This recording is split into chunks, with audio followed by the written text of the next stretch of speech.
Welcome back to another bad comic review. Today we are, of course, looking at Total Justice issue 3, the final part of the three-part series. The cover art's pretty cool. It's got Darkseid standing there looking all menacing while the heroes are fighting some parademons. And you open it up and we've got Kyle Rayner suddenly wearing fractal armor, which he didn't have before. This time we've got layouts by Dennis Cohen and finishes by Dick, I'm sorry, sir, whoever you are, Dick Giordano?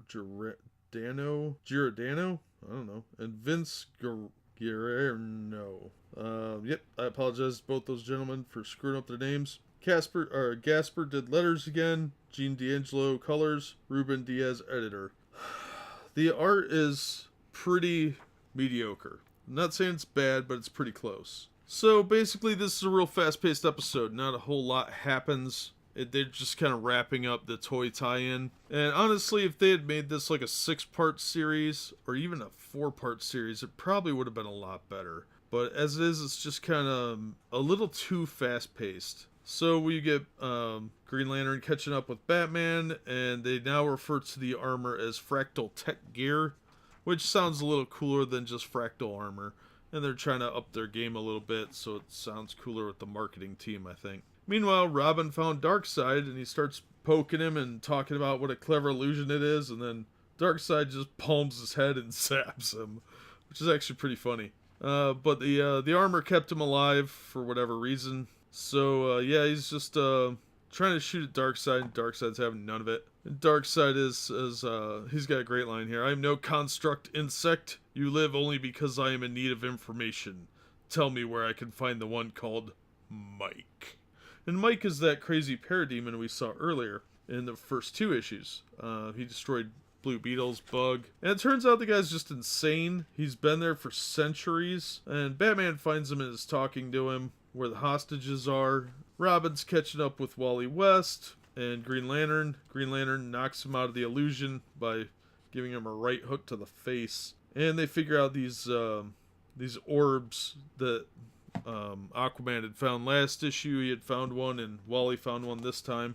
Have something to do with the illusions. Well, they start goofing around, and then Batman's talking to Mike and his, I guess it's a real wife and kid. I don't even know. So Aquaman gets knocked out of his delusion too. Yep, it's not particularly exciting. It's just okay. Then Darkseid shows up and the whole team's together. We got all 5 of them. And he says, what bravery in the face of certain death. The Omega effect bounces around and hits the orb. And nothing really happens. The orb absorbs it, and then he says he's gonna kill them. Batman's like, you can try, and then there's a big fight. The good guys fight the bad guys from a 2-page spread, as Darkseid's like, well, this didn't work. The experiment reached an impasse centuries ago. I should have recalled my forces. I'll do so now once they kill you guys. And they're like, no, that was it. That's the whole battle. It should have been like a page or 2 longer. Then they just pop up out of the water and free the hostages, and Tim's back in his civilian clothes, and somehow there's a police van on this island with a bunch of police cars. I don't know how, they were far out in the water, but whatever.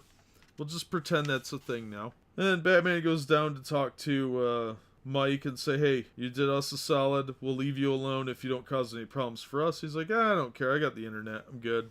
I got some C-SPAN. He actually says C-SPAN. Then we end on a final shot of the heroes in their fractal armor, which really doesn't look like it does on the toys. It should have been color-coded like it was for the action figures. I don't think the figure ones had been completed by the time this issue was released, which is a little disappointing, honestly. Again, should have been at least a 4-part story. They could have had a little more time to let things kind of breathe and explore a little more and go into a little more detail. Darkseid just kind of shows up.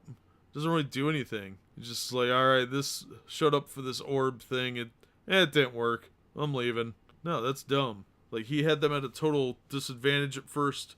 Their powers didn't work. There should have been some use of that, but there really wasn't.